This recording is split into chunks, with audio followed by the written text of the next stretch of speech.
ده الحريق اللي حصل النهارده في شبرا الخيمة.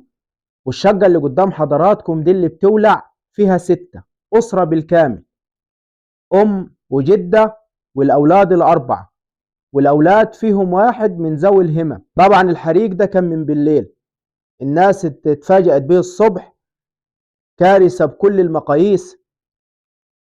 واتقال برضو إن سبب الحريق ده كان الشاحن، علشان الناس تاخد بالها يا جماعة.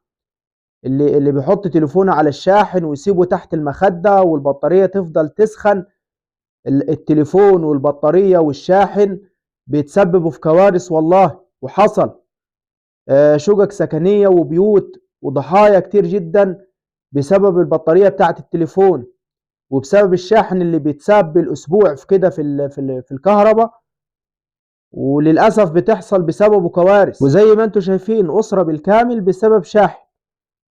الحريق حصل بالليل، كانوا هم نايمين، وعلى ما الدخانة ملت الشقة كان خلاص النار مسكت في الباب والمخرج الرئيسي ليهم.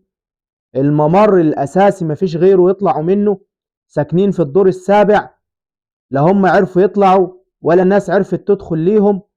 رحمة الله عليهم، ادعوا لهم بالرحمة، وربنا يصبر أهلهم وأحبابهم، وربنا يحفظ الجميع.